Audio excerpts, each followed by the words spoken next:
오늘은 이 화평이 정말 얼마나 귀하냐. 그래서 오늘 본문에 보면은 따라합시다. 화평을 구하며 그것을 따르라. 여기 크게 나눈 두 가지죠. 하나는 구하라고 했습니다. 하나는 따르라고 했습니다. 행동을 개시하는 거예요. 구하라는 것은 우리 자신이 있어서 그것을 발견하는 것이 아니고 내게 없는 것을 내게 요구하는 것입니다. 그 내게 없는 거, 그건 뭐예요? 화평이 여러분 속에 있는 게 아니라 하나님께서 성령의 역사로 우리에게 주셔서 우리의 소유가 되기 때문에, 그래서 이 화평을 하나님께서 구하라고 했습니다. 오늘 하나님께 있는 넘치는 화평이 여러분에게 임하는 이 시간 되기를 주님의 이름으로 축복합니다. 그래서 여기 보면은 화평을 구하며 그 다음에 그것을 따르라 이렇게 말씀을 했습니다. 이 말씀을 통해서 크게 두 가지로 나누어서 말씀을 드리겠습니다. 첫째는 왜 화평을 구해야 하는가? 두 번째는 어떻게 하면은 화평을 우리가 소유할 수 있는가? 이 크게 나누어서 은혜를 받고자 합니다. 자, 첫째는 화평을 왜 구하라고 했을까? 첫째는 생명과 좋은 날이 임하여지기 때문입니다. 아멘. 한번 따라합시다. 생명과 좋은 날이 임하여지기 때문입니다. 좋은 날 되기 원하시면 아멘 합시다. 그래서 우리 좋은 날 되세요. 오늘은 참 좋은 날입니다. 굿데이 뭐 이런 말을 많이 합니다. 근데 정말 우리가 좋은 날을 누리고 소유하기 위해서는 화평이 있어야 돼요.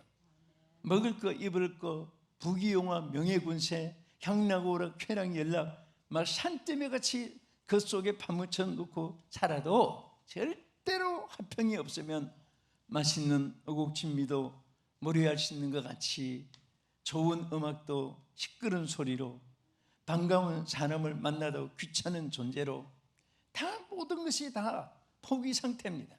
이게 여러 가지 이유가 있지만은 화평이 없을 때에 절대로 행복이 연결되지 않습니다. 우리 베드로전서 3장 10절 말씀을 보겠습니다.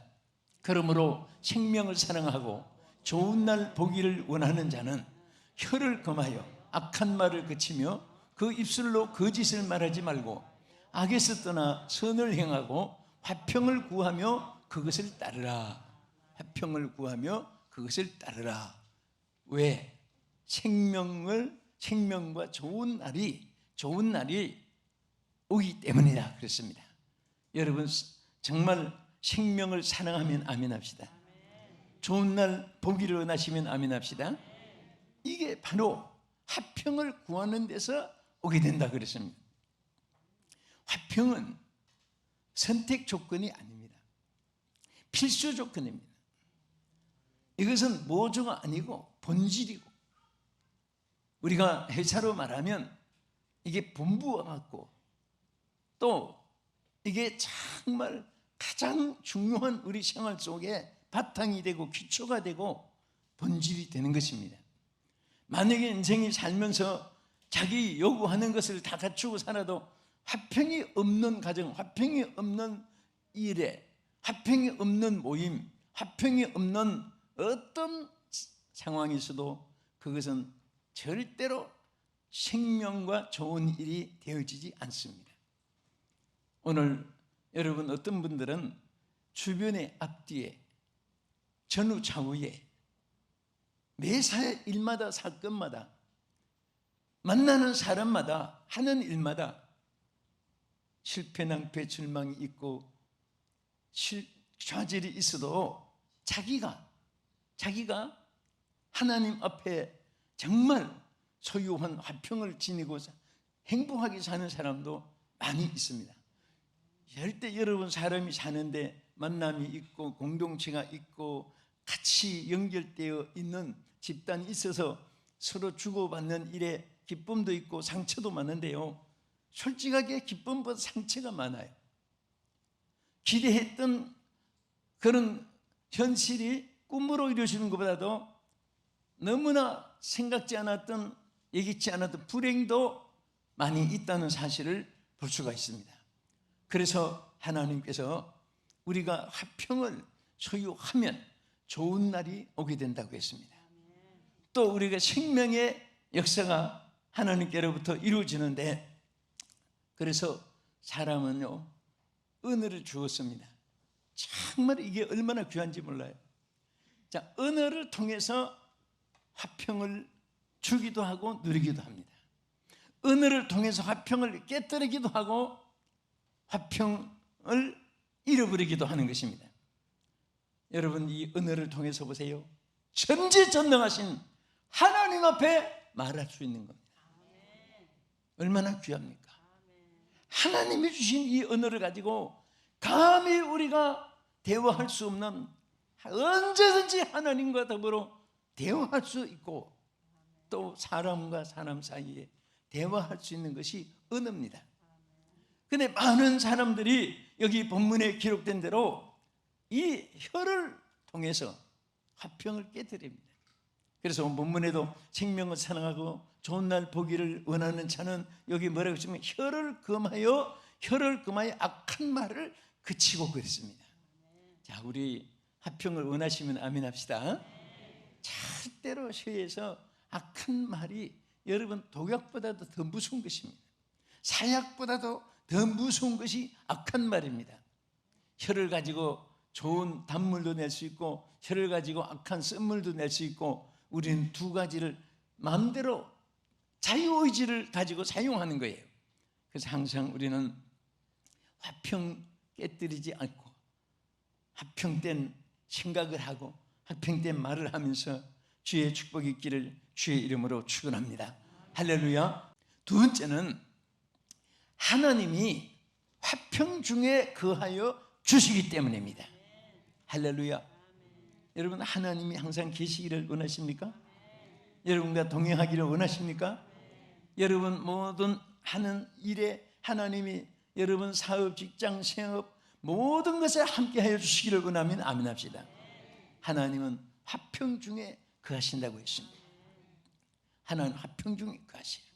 그래서 하나님이 우리 가운데 역사하시고 화평 중에 거하시는데, 여러분들 하나님이 정말 여러분 생활 속에 누리게 하시고 또 하나님이 여러분 가운데 있어지기를 원하시면 하나님이 계셔야 돼요. 어린 아이는 아무리 장난감, 놀이기감, 먹을 거, 좋은 음악 들려줘도요, 엄마 아빠가 없으면 다 방개치고 아빠 말을 찾습니다. 여러분, 사실은 사람이 좋은 것이 많이 있는 것 같아도 하나님 없으면 아무것도 아닙니다. 아무것도 없는 것 같아도 하나님이 계시면 다 있는 거예요. 할렐루야. 하나님이 계시면 돼요. 그래서 여기에 보면요, 하나님은 화평 중에서 너희를 부르시느니라 그랬죠. 화평 중에서. 여기서 우리 영문에 보면요, 하나님 행복 안에, 피스 안에 우리의 삶이 화평으로 이어진다, 그렇게 기록되어 있습니다. 그래서 God has called us, 여기 보면요 live in peace라고 했어요. 그 평안 안에 있는 삶이 행복해지는, 하나님 안에서 누려지는 이런 것이 더 강조되어 있습니다. 그래서 우리의 모든 삶이 평안 안에서 삶이 누려지게끔 하나님이 우리를 불러주셨다, 이렇게 번역이 더 세밀해요. 그런데 우리는 항상 하나님께서 우리를 불러주셨는데 평안 속에 불러주셨고 평안 속에 하나님 거하여 주시고, 그래서 항상 하나님은 나는 화평의 하나님이라, 하나님 자신이 하나님은 화평의 하나님이라고 말씀했습니다. 어지름의 하나님이 아니라고 말씀했습니다. 따라합시다. 하나님은 화평의 하나님이시다. 여러분, 교회들이 잘 되기 위해서 서로 의견을 많이 내면 그게 견해 차이가 생겨요. 그게 찬반 논리가 생깁니다. 흑백 논리가 생깁니다. 그러니까 서로 자기 주장을 하다 보면 변론이 심해지게 되는 것입니다. 그래서 하나님은 아예 뭐라고 했습니까? 변론을 버리라. 이에서 다툼이 나는 줄 알미니라. 내 생각이 옳은 것 같아도 절대 완벽하지 못합니다. 저 사람 생각이 나쁜 것 같아도 더 좋은 것이 또 있습니다. 그래서 우리는 하나님 앞에 구할 뿐이에요. 그래서 하나님 앞에 서로 합심으로 기도하고 하나님께 구하면 서로의 좋은 생각이 더 좋아지게끔 하나님이 역사해 주실 줄로 믿으시기 바랍니다. 우리 고린도후서 5장 18절을 19절 보겠습니다.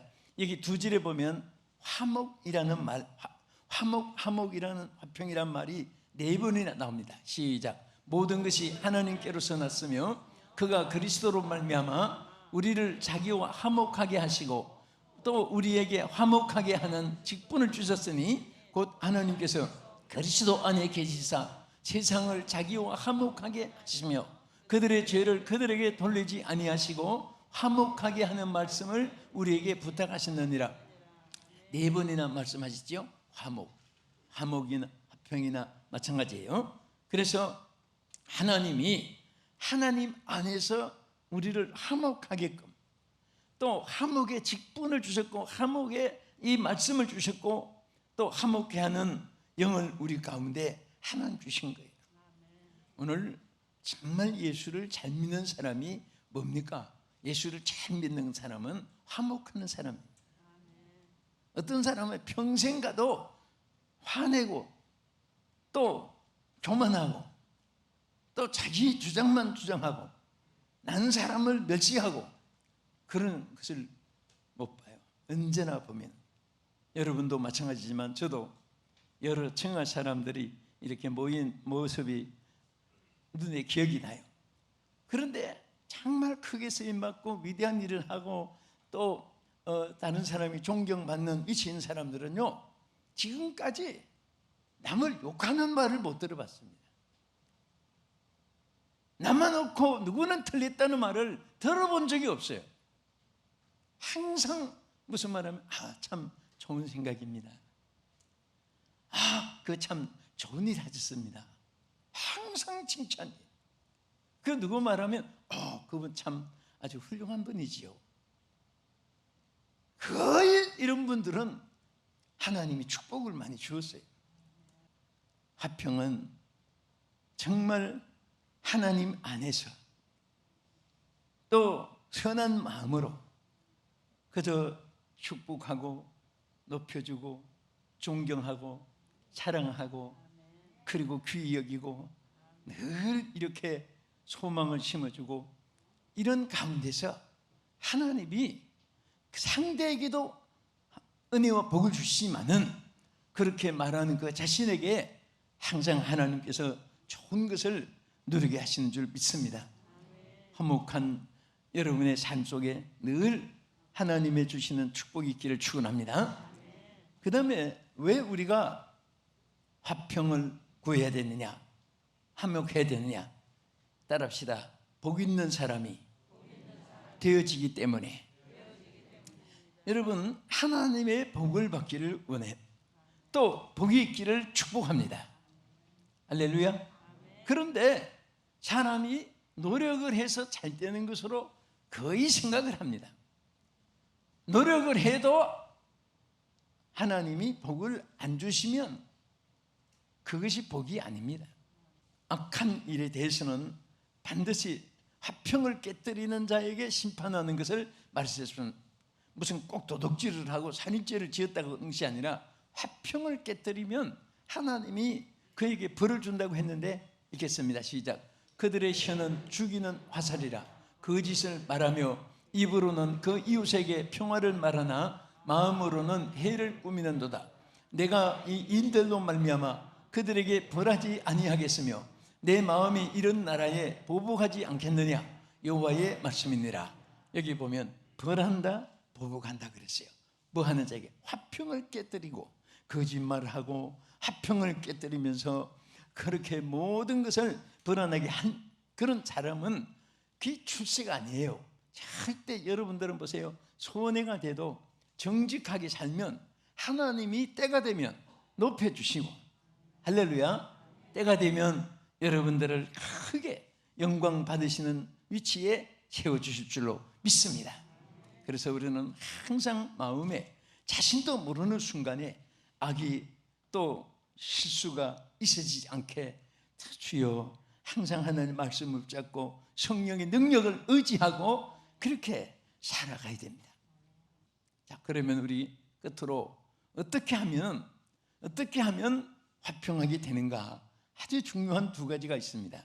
오늘 성경에 계속해서 말씀하신 것 중에 가장 강조한 점이, 첫째는 악을 떠나 선을 행하는 것이라고 있습니다. 악을 떠나야 돼요. 악을 떠나야 됩니다. 악을 떠나야 돼요. 여러분, 악한 일에는 천하가 다 소유가 된 것 같아도 그것이 전부 다 화덩어리가 되고 화근이 되는 것을 알아야 되는 것입니다. 우리 베드로전서 3장 11절 다시 보겠습니다. 악에서 떠나 선을 행하고 화평을 구하며 그것을 따르라. 자, 어디서 떠나? 악에서 떠나. 악에서 떠나고 무엇을 행하라고 했죠? 선을 행하고 그것이 화평을 이루는 거예요. 악을 떠나면 돼요. 예? 오늘 세상에는 악한 일이 너무너무 많이 있습니다. 자, 우리 로마서 2장 9절에도 10절까지 보겠습니다.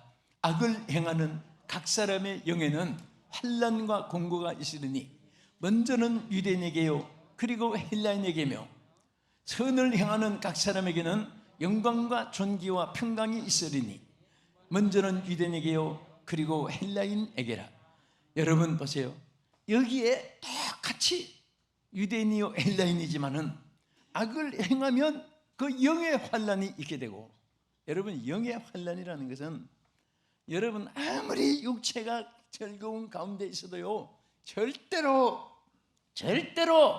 행복이 아닙니다. 자기 영혼의 고통, 자나깨나 앉으나 모든 일에도 그 마음의 불안 심리, 여러분 이것은 정말 무서운 불행입니다. 불안 심리가 왜 여러분에게 잠재합니까? 조금이라도 악한 것이 개입되어 있을 때는요, 조그만한 가시가 몸에 하나 끼어 있어도 그거 없어질 때까지 아픈 거예요. 온몸에 다 괴로운 거예요. 주여 악에서 벗어나게 해주시옵소서. 주여 악에 빠지지 않게 하여 주시옵소서. 그래서 우리 주님께서도 우리 신구약 성경에요 주님이 가르치신 기도가 딱 하나밖에 없어요. 주기도문. 그래서 우리 원래는 예배 시간에 주기도문이 빠지면 이상하게 생각할 정도로 해외 사람은 주기도문을 외웁니다. 주님 가르치신 기도. 어떤 사람은 감옥에 갇혀가지고 예수 믿는다고 그 감옥에 갇혔는데 주기도문을 나올 때까지 매일 주기도문만 외웠더니 막 하나님의 기적이 일어난 기록이 쭉 있어서 읽어봤는데요, 뭐 이게 다 얘기할 수도 없고 어쨌든 막 주기도문 속에 하나님의 응답과 역사가 함께합니다. 거기 보면 악에서 구하옵소서, 다만 악에서 구하옵소서, 따라합시다. 악에서 구하옵소서. 이것을 주님이 우리에게 가르쳐 준 거예요. 악에서 구해달라고 기도하라고 말씀하신 거예요. 할렐루야. 악에서 구해달라고. 그래서 우리는 악에서 악을 떠나 선을 행하고 화평을 구함 때 정말 우리에게는 하나님의 주시는 이 평강이 누려지게 됩니다. 여러분 마음이 평안하면요 육체는 자동으로 체력도 건강하게 되고, 그리고 여러분 환경 여건 모든 것이 존귀와 영광으로 여기 하나님이 약속한 그대로 여러분에게 있어지기를 주의 이름으로 축원합니다. 자, 우리 끝으로 어떻게 하면 여러분 이 귀한 열매를 우리가 화평하게 되어질까? 그것은 성령을 따라 행해야 됩니다. 성령을 따라서. 자, 갈라디아 5장 16절 보겠습니다. 내가 이르노니 너희는 성령을 따라 행하라. 그리하면 육체의 욕심을 이루지 아니하리라. 성령을 따라. 성령은 우리에게 열매를 맺게 해주세요. 에너지입니다. 에너지. 여러분이 맺게 되는 거 아니에요. 성령이 여러분들을 옳은 사람이 되게 하고 거듭나서 새 사람이 되게 하고 성령이 옳은 생각을 갖게 하고 옳은 행동을 하게 하는 것이고 열매를 맺게 하는 줄로 믿으시기 바랍니다. 그래서 우리 기독교인에게 중요한 것은 바로 성령이 내주하시는 것입니다. 어느 정도로 말씀했습니까? 로마서 8장 9절의 말씀 그대로 누구든지 그리스도의 영이 없으면 그리스도의 사람이 아니라고 했어요. 이름만 붙여서 절차를 밟아서 또 과정을 겪어서 언제든지 교인도 되고 직분자도 될 수 있습니다. 그러나 성령이 없으면 그리스도인이 아닙니다. 참 그리스도인은 성령이 내주하시는 거예요. 그래서 우리는 죽을 때까지 매일처럼 무슨 일이든지 매사마다 성령이여 역사하여 주시옵소서, 성령이여 나를 지켜주시옵소서, 성령이여 열매 맺게 해주시옵소서. 항상 우리가 성령을 구하고 성령을 의지하고 성령을 환영하고 성령을 고백하고 성령을 찬양하고 성령을 우러러 우리는 사모해야 되는 것입니다. 그럴 때 성령을 따라 행할 때 오늘 본문에도 분명히 말씀했습니다. 성령을 따라서 해야지 내 생각을 따라서 행하면 안 됩니다. 내 환경, 여건, 조건을 앞세워도 안 됩니다. 내가 경험한 것을 앞세워도 안 됩니다. 다 포기될 때 성령이 역사해 주시는 것입니다. 여러분, 교회 부흥된 교회는 다 어떤 인적 차원이 아니에요. 성령의 역사가 영권도 주고 물권도 주는 거예요. 일치도 주는 것입니다. 우리 끝으로 로마서 8장 5절 6절을 한번 더 보겠습니다. 육신을 따르는 자는 육신의 일을, 영을 따르는 자는 영의 일을 생각하나니 육신의 생각은 사망이요 영의 생각은 생명과 평안이니라. 여기에 말씀대로 정말 육신의 생각이 있고 영의 생각이 있잖아요. 결과는 뭡니까? 영을 따르면 생명이 있고 평안이 있게 되는 것입니다. 오늘 저는 말씀을 마치면서 오늘 화평을 구하며 그것을 따르라고 하신 이 말씀의 이유가 뭡니까? 자, 생명과 삶이 보장이 되는 것이에요. 또 여러분 정말 장수의 축복까지도 하나님이 보장해 주는 줄 믿으시기 바랍니다. 또 우리에게 화평을 주시기 위해서, 축복을 주기 위해서, 그래서 우리 하나님이 화평을 구하라고 했습니다. 구하는 이 화평은 악을 떠나야 돼야 되고 성령을 따라서 행할 때 반드시 이 역사가 일어나게 되는 것입니다. 이런 축복이 여러분과 함께 하기를 예수의 이름으로 축원합니다.